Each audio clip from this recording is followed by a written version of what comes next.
Hello guys, this is Dylan and we're here at Richmond. We're not doing the race just yet. We're here for a happy hour to kind of summarize some of the chase scenarios for some of these drivers that are trying to get in.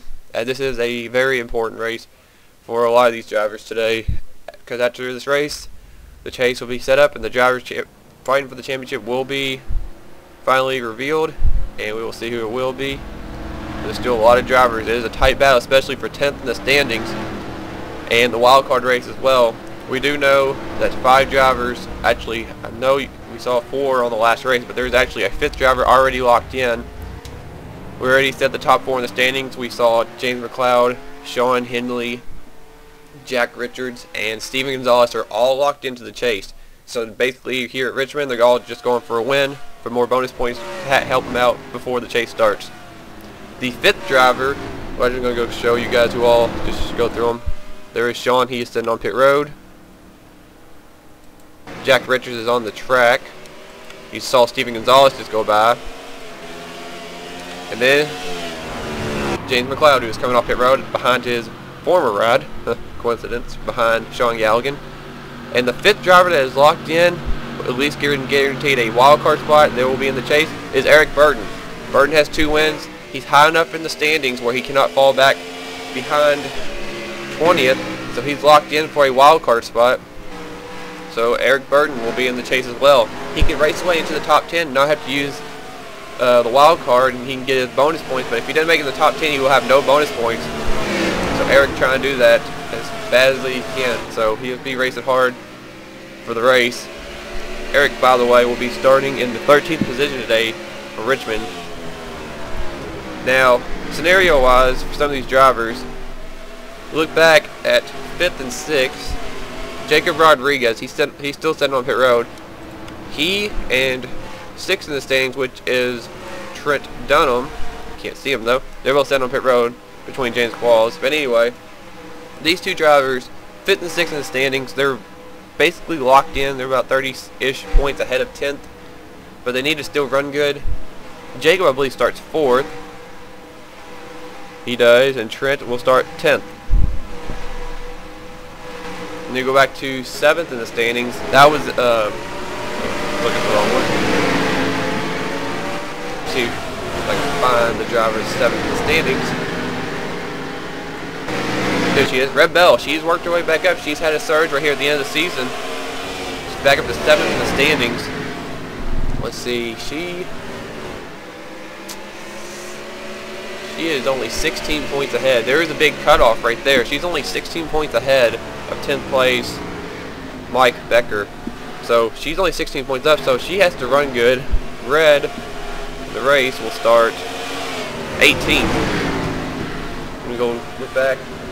8th in the standings is the 2-car Ryan Acosta, who's kind of struggled as of late. Ryan will have a harder task. He's starting 26th place for tonight's race.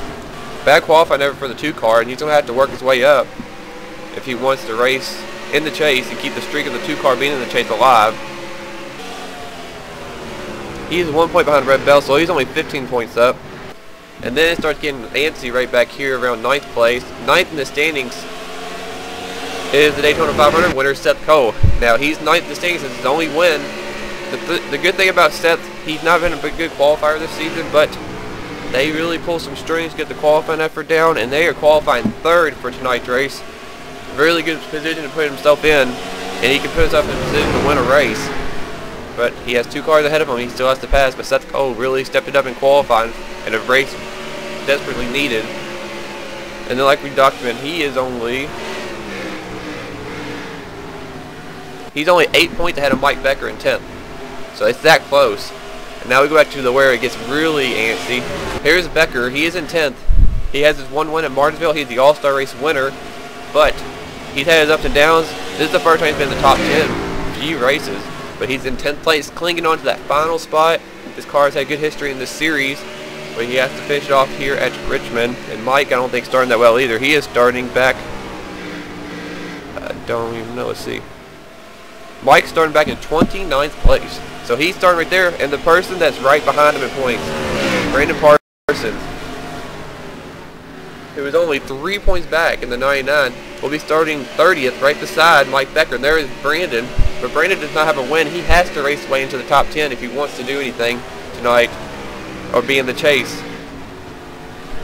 And now we're going to go a little bit through here really quick. Eric Burton, like I said, is 12. Matthew Rodriguez back here. He's in 13th. He does not have a win, so he's going to have to finish well in the 29 car if he wants to make the chase. Matt's going to have, he has no wins this season, and he is only 14 points back from 10th place when he's back in 13th. And the car right behind him was the winner here earlier this season. I'm actually going to buy him now. Dylan Young. He was 14th in the standings with his one win. What a lot of these cars are wanting, including Dylan Young, is Eric Burton to race way into the top 10 in the standings. That means the wild card spot for the second one will open up to a one-time winner this season.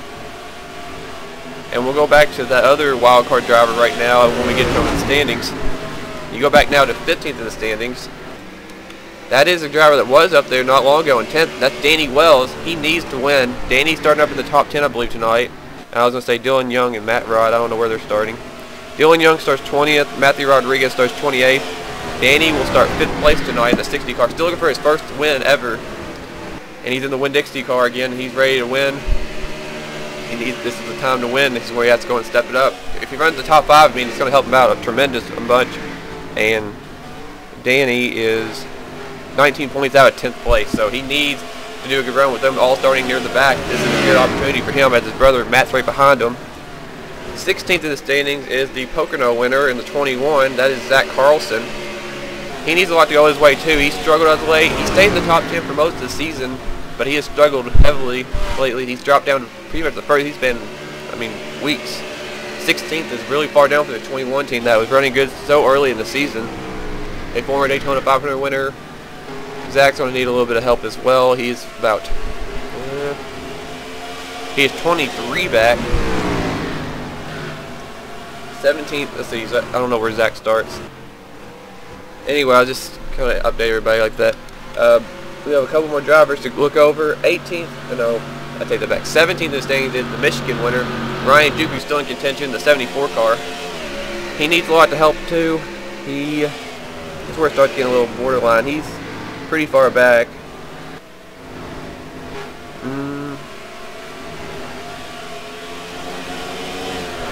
He's about 30, 40-ish points back. He's like right on the borderline. He needs to win another race. That's the only thing he can do. Car right behind him already has 2 wins, 18th in the standings, but struggled lately. In qualifying, not good again tonight. Aaron Williams. He has 2 wins, but he has to stay in the top 20. Now, if he's had the wild card spot, it's not guaranteed anything. If he runs bad, he is still able to fall out of the top 20, I believe. There's a slim chance, but Callum Wells has to run really well, and he'd have to finish poorly. And the last car that's still eligible to be mathematically eligible to get to 10th place, but it would have to have everything go his way, is James Qualls. He's 19th. He needs to win. That's about all he can do to dominate the race. That's about it. He can't do nothing else. He's only like 2 or 3 points to the good of being mathematically eligible, so James really doesn't have much he can do. He starts 7th, but we'll see what happens. But we showed you guys the drivers that are in contention still and all that. Let's take a look at some of these practice speeds as we have talked. It looks like Jacob Rodriguez has one of the fastest laps. Liam Irving, James Qualls. Ralph Green is the pole sitter for today's race. Ralph's going for his 8th career win. He's not going to make the chase this year, but it's all about winning now for that 2018. But I hope you guys liked this little presentation of happy hour before the race. Stay tuned for some more things and get ready for the race at Richmond to determine the drivers for the chase for the Mountain Race Series Championship for Season 4. Stay tuned, guys. Who will fill up the other 7 spots? We'll find out momentarily.